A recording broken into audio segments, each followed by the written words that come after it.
They said it was unsinkable, a floating palace of steel, glass, and pride.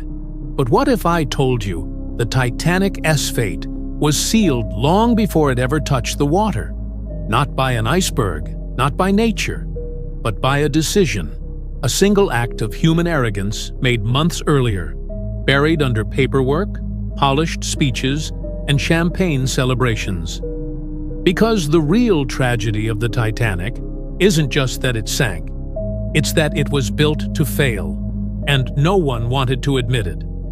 So tonight, we're diving into the secret reason the Titanic was doomed before it even sailed. April 1912. The world was obsessed with progress. The Titanic wasn't just a ship, it was a statement. A message from man to nature. We have conquered you. The White Star Line wanted glory. They wanted headlines. They wanted to outshine every rival shipping company on Earth. Safety? That was an afterthought. To cut costs and save time, engineers were ordered to use cheaper steel and weaker rivets, materials that looked impressive on paper but were dangerously brittle in cold temperatures.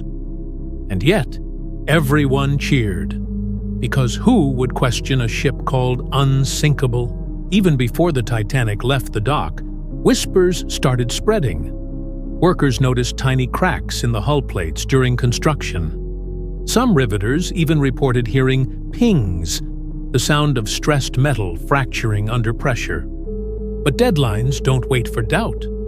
The company had VIPs booked, reporters on board, and a launch date that couldn't move. One inspector, David Blair, was even reassigned at the last minute, taking with him a crucial set of binoculars for the lookout crew. When the iceberg came, the crew had no binoculars to spot it in time. Coincidence? Maybe.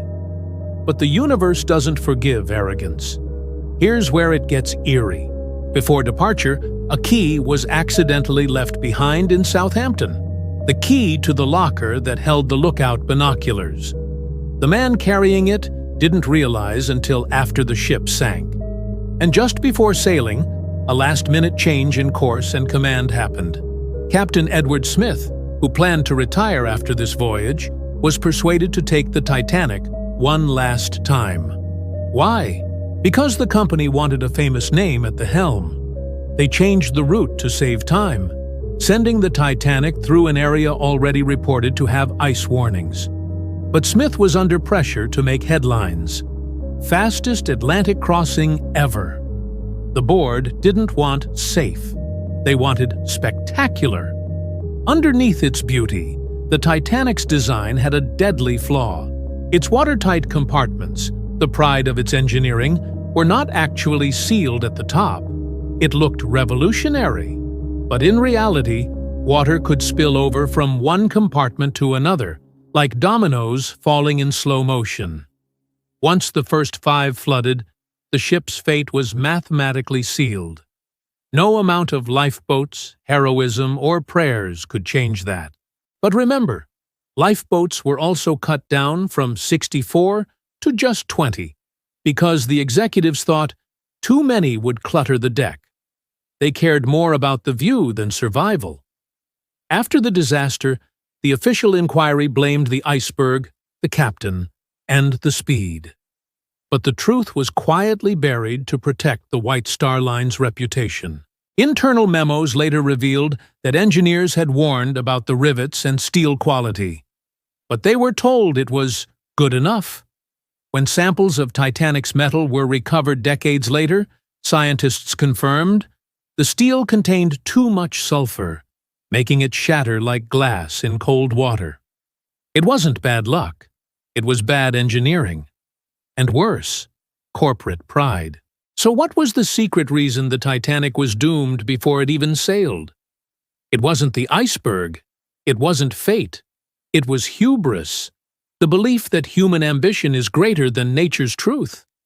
Every decision, the cheap rivets, the ignored warnings, the missing binoculars, the reduced lifeboats, was a domino that fell long before the iceberg ever appeared.